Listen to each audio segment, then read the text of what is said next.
So we had an election here, and the person who got the most votes, it's a Democratic primary, but it's going to be a Democratic winner in the fall. Okay. Right. So it was this guy, Rick Caruso, white guy, billionaire, and Karen Bass. I know them both, like them both. Mm-hmm. She's a black congressperson. Sure. He beat her by 30 points with black men. What's up with that? You know, it's hard to say, though, man. My dear brother, Mark Ridley Thomas, who I love like a brother who's been mistreated in so many different ways, that when I saw what Caruso did in his ad, I had real critique of that. And so that I have a certain suspicion of certain politicians who come flying in from the top with billionaire money and think somehow they're going to be messianic in terms of dealing with the mess that sometimes they actually help cause. Now, I'm not saying that in his case, but if I looked a little deeper, I might see some connections. So in that sense... Well, he wasn't in politics before this. No, and I know, but that's what it is, as you know. I mean, the organized greed has such an impact on our electoral political system that it makes it so truncated. We got a choice between neo-fascists like Brother Trump or milquetoast neoliberals like Brother Biden. Wow, well, I'm so happy to make a world-shaking decision. You know what I mean? And you think of all the decent people in America.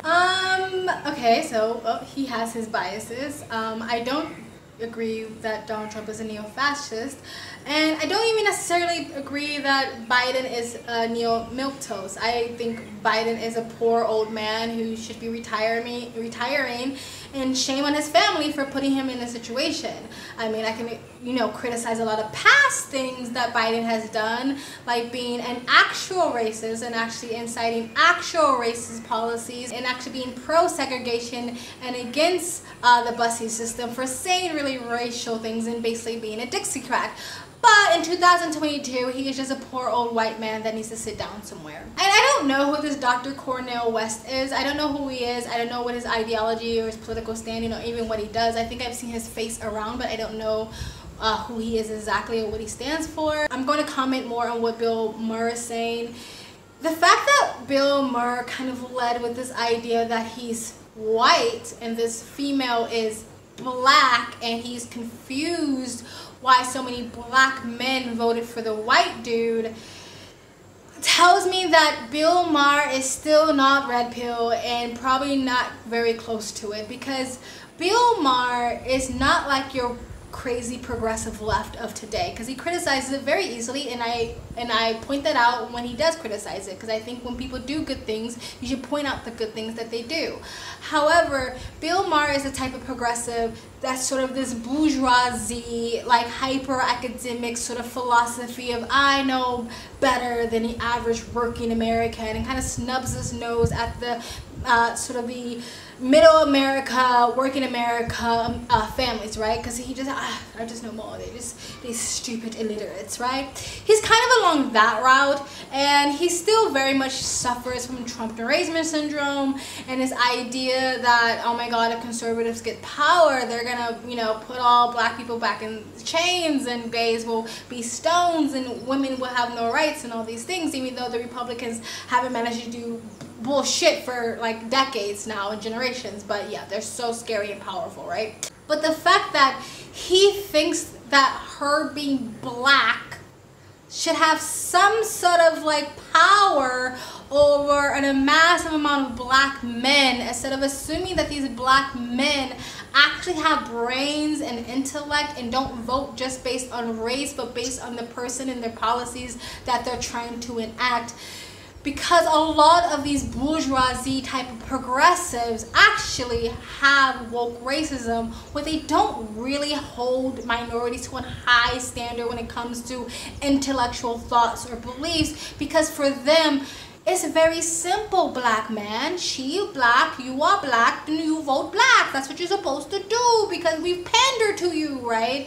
And so the fact that he actually thinks the race should matter is like where he kind of lost it there. And I didn't even like how the Cornel guy was kind of like, yeah, sure, she's black. Like, what is that supposed to fucking mean? We had Obama for 8 years, and what the hell did he do for the black community? And I don't know the politicians that they're talking about, so I'm not even saying that the person who got voted for is a good politician, and I'm not saying the black woman is not a good politician. I don't know. I don't even know their policies. I'm just saying He didn't lead with the policies. Bill Maher didn't talk about the policies. Bill Maher talked about their race and their money. But let's continue. For all the decent people in the country, how do we end up so hemorrhaged with these mediocre folk at the top? I see Biden, but I see Biden is down with his black folks. Can I just read? I said I looked into this. Here's some of the things he's done. Sure. Appointed one of the most diverse cabinets in history. First, of course, black and female vice president. Directed federal agencies on the first day to address the impacts of systemic racism. Extended the eviction moratorium that disproportionately helped black families remain safe during COVID. Executive order to improve educational opportunities for black people. Barred the use of chokeholds. DOJ sued Georgia over discriminatory voting laws. His cash relief program cut black child poverty by 40%. And Juneteenth is now a federal holiday, and first black woman at the Supreme Court. No good? No. None of it? Oh, poor Bill Maher. He's so disconnected. Again, a lot of that stuff doesn't matter. It doesn't change any black person's life in any significant way. It's more like lip service and pandering. And the fact that we're supposed to be like, thank you, master, for giving us another holiday to remind us that we were slaves, is supposed to somehow be a big whoopla. And another thing that just blatantly shines the light on the fact that a lot of the mainstream media, and unfortunately Bill Maher is still a part of that, even though he does do his part on trying to point out the craziness, is that they're hypocritical. And it's so obvious that it's kind of an insult to our intelligence to think that we won't notice it. Because when Trump did things for the black community, did Bill Maher sit there and frustratingly and annoyingly so go through a list of all the things that Trump did for the black community? No, he didn't, because he was a Republican and a conservative. So when Trump donated the most money to historical black colleges, did Bill Maher point that out? No. When Trump created opportunity zones that helped black and low-income neighborhoods, did Bill Maher point that out? No, couldn't be bothered. When Trump was pretty much the only president at the time that even tackled prison reform, releasing mostly people of color for bogus and outrageous sentencing for really non-violent crime or offenses, did Bill Maher point that out? Did Bill Maher applaud that at all? No, he didn't. When Trump tried to stop mass immigration, which heavily affects low-income neighborhoods and neighborhoods of people of color, taking their jobs and filling up their education system so their kids can't get a proper education, did Biden point that out? No, he didn't point those things out, because Trump is a Republican and a conservative. But for some reason, we're supposed to be so fucking happy because Biden did a little few things here and there. The average black person is the average American. So the average American right now can give a flying donkey fuck about diversity. What they care about is about feeding their fucking families. What they care is about the future for their children. What they care about is being able to get to work and being able to get gas, affordable gas to fill up their gas tank. What they care about is fucking baby formula and inflation. What they care about is the increasing gun shootings and the mental health problems and the suicide epidemic that's going on right now. What they care is about the constant fear mongering in the fucking news media that people are losing their minds. That's what they care about. They don't care about diversity, Bill Maher. So who gives a flying fuck that Biden's cabinet is the most diverse? So I'm really sick of people thinking that they can just wave the black flag around and black people are just supposed to fall to their knees and worship it. But anyway, let's continue. I've been rambling on.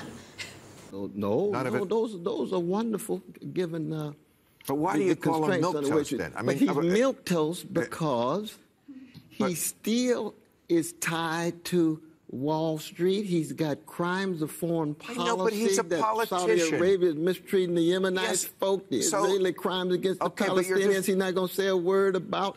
And look, he's in town right now. We just had the People's Summit, as you know. I know. Right across from him, right? Well, we had the Summit of the Americas. And what is he doing with Latin America?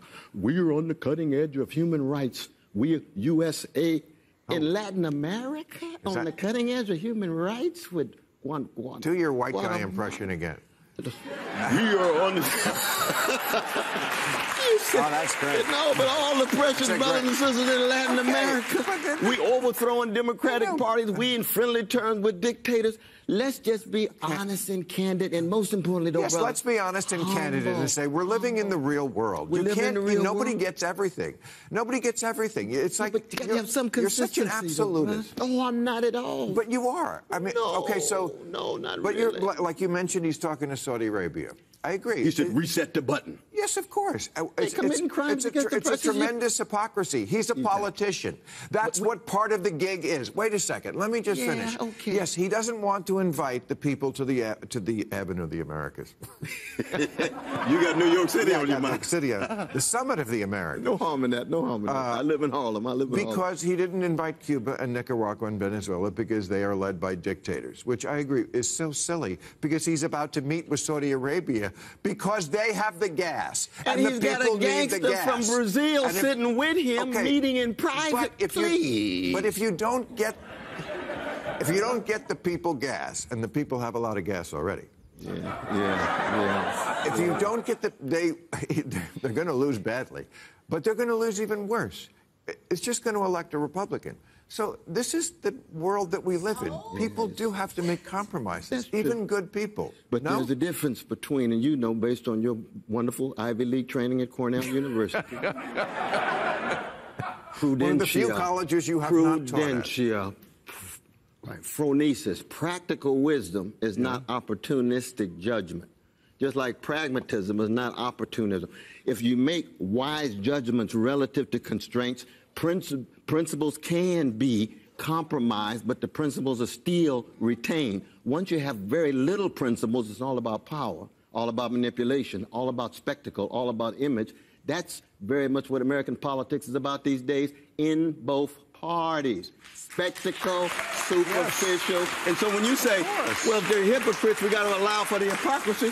No, not at all, especially when you're blues men like you and I, because I know your sensibility in terms of how you wrestle with catastrophe. When you're a blues man or a blues woman, what does that mean? You're going to tell the truth with style and a smile no matter what the consequences are and walk off and say, I hope to do better, try again, fail better, like Samuel Beckett said. Right. I like that he pointed out that it was just a spectacle, that it's just a performance, a show, a pandering, a spectacle. A lot of the things that Bill Maher just read off as this fucking list of Biden's accomplishments is just pandering. It's just lip service. It doesn't change anybody's life in any significant way. I like that word, that phrase that Cornel used, the sort of opportunistic judgment. You know, this idea that when Bill Maher kept saying, you have to compromise, it's almost like Bill Maher saying, like, you have to compromise to the fact that you have to gaslight the public, you have to lie, you have to be hypocritical just to keep your team in power. That kind of sounds like what Bill Maher is saying, because again, when Donald Trump was in office, they made a big hoopla about his taxes instead of just being like, oh, that's just politics, that's just rich people stuff, that's just what you do. No, they made a big deal about it, right? Because he's a Republican and he's a conservative. Be consistent, Bill Maher. Like, I know, like, it's really hard for you to swallow that red pill and be a bit more base than you already are, and I thank him for saying the things that he said. Bill Maher said a lot of fucking base shit, and I thank him for that, and I'm definitely not one of these people that don't fuck with people just because they don't say everything that I want them to say. I'm a grown-ass person. I can take it and I can leave it from anybody that I choose to. But it's just, like, I watched some of this already anyway, and I just, like, kind of watched it, and I was just like, this is the stuff that they think that the average person of color is supposed to just fall for. And another reason why more black men have voted for him, honestly, because, like, it's just gender. Gender is different, right? Women vote differently than men. If you look at the Progressive and Democratic and Liberal Party, it is mostly comprised of women, right? Mostly white women. And you look at the Conservative Republican Party and even Libertarian, it's mostly consists of men, because men and women are different. Women are mostly led by their emotions, men are mostly led by logic, and that's how they're going to vote. But anyway, guys, that's all I have to say about that. Let me know in the comment section below what you think of what I said, what he said in the comment section below. Please like, comment, and subscribe. Hit hit that bell to get the notifications when I do upload. All of that really does help with the algorithm, guys. Sorry about the lighting, like the sun just kind of disappeared there. Anyway, if you'd like to support this channel even further, you can donate. My PayPal and Cash App link is in the description box below and also in the comment section. Of course it helps, but you don't have to. You can just like, comment, and subscribe. Another great way to support this channel is either join my branding membership program, different levels, different tiers, different perks, or you can visit my branding merch shop. Links down below and links to all the internal platforms I'm on. My socials, including my Twitter, all the ways to support me and all the ways to contact me for business is always in the links down below. I also have a second travel vlog channel. I travel as a lifestyle, or I live abroad. If you'd like to know where I am in the world, you can go to the description box below. And also in the comment section, hit the link, go subscribe to my travel vlog channel, and or follow me on my travel Instagram. My stories is usually what's most up to date. And you guys have an amazing day.